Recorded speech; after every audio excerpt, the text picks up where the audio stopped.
Not accepted. और फिर वो बहुत ही दर्दनाक वाकया, और वो कौन थे जिसने पहली ज़रब लगाई। किसी की जरूरत नहीं हो रही थी हज़रत हुसैन के करीब जाने की, बाकियों को तो शहीद कर दिया। हज़रत हुसैन को प्रोटेक्ट कर रहे थे अहले बैत, बारी बारी वो शहीद होते गए, बारी बारी सब शहीद हो गए। हज़रत हुसैन अकेले हैं, और हज़रत हुसैन अकेले लड़ रहे हैं, अकेले तलवार हिला रहे हैं, और किसी की जरूरत नहीं हज़रत हुसैन के करीब जाए। क्यों?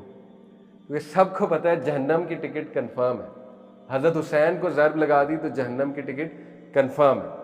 लेकिन वो खबीस कौन था जिसको बाकायदा इब्ने ज़ियाद ने भेजा था, क्योंकि ही न्यू कि Umar bin Saad bin Abi Waqas का सॉफ्ट कॉर्नर है, वो कभी भी ज़रब नहीं लगाएगा हुसैन को सलाम। उस खबीस ने जिस शख्स को भेजा उसका नाम था सिनन इब्न अनस, जिसने जाके वहाँ पे Umar bin Saad bin Abi Waqas से भी कमांडरशिप छीन ली और ख़ुद बन गया।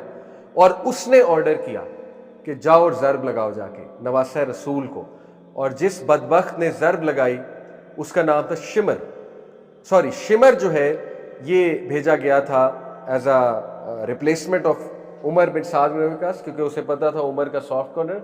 और शिमर ने हुक्म दिया था कि जाओ जाके ज़रब लगाओ, और जिस शख्स ने ज़रब लगाई थी उसका नाम है सिनन इब्न अनस।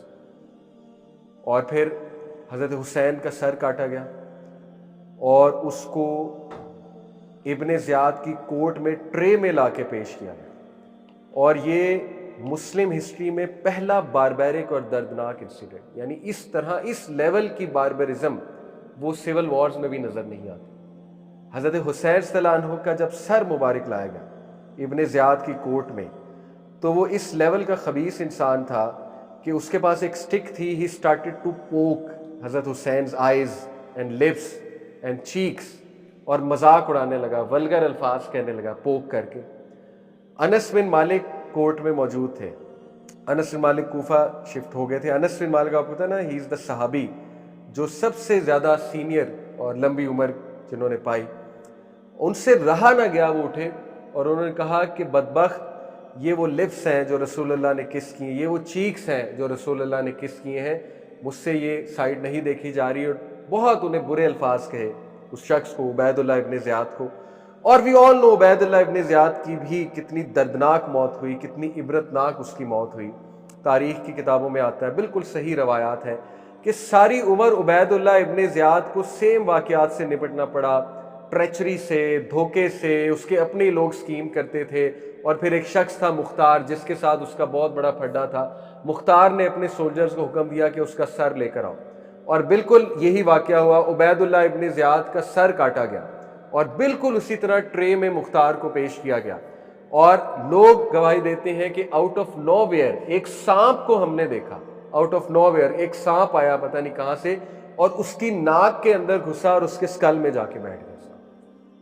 यानी इतनी दर्दनाक मौत उबैदुल्लाह इब्ने ज़ियाद की हुई, ठीक है, because he is the main culprit, जिसने नवासा रसूल की इतनी तौहीन की और नवासा रसूल के सामने उसने एरोगेंस दिखाई। अब लास्ट फ्यू थिंग्स, हज़रत हुसैन सल्लल्लाहु अलैहि वसल्लम का जिस्म जो था वो कूफा में ही दफनाया गया, और जो सर था वो यजीद को भेजा गया। हमारा जो सुन्नी तारीख है वो ये है, जो ऑथेंटिक सुन्नी तारीख।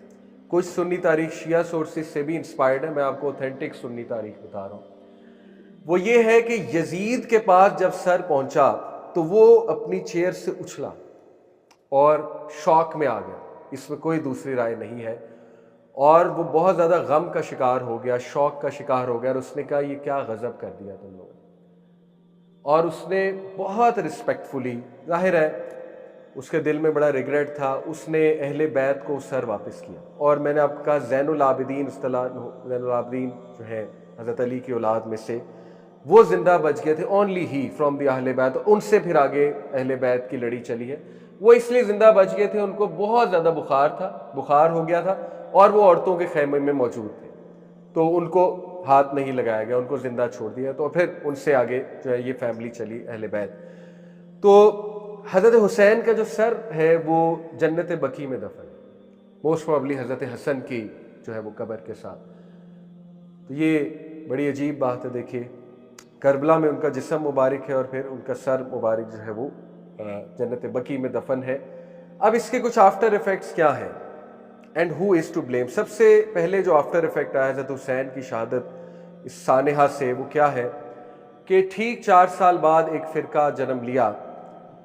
शियाने अली ही थे वो, लेकिन उन्होंने मातम करना शुरू किया इसके आफ्टर मैथ में। 65 हिजरी की बात है कि जब कूफियों को बहुत रिग्रेट होने लगा, और रिग्रेट होने शुरू हो गया था उनकी शहादत के फौरन बाद कि हमने धोखा दिया है, तो एक ग्रुप बन गया 4 साल बाद जो काफ़ी तादाद में था और उनको बहुत ज़्यादा रिग्रेट होता था। तो वो इब्ने ज़ियाद को कत्ल करने निकले, और रास्ते में जब वो करबला पहुंचे जहाँ पे हज़रत हुसैन की बॉडी दफन है, तो वो इतना रोए, उन्हें इतना ज़्यादा दुख हुआ कि वो अपने आप को मातम करने लगे और सारी रात मातम करते रहे।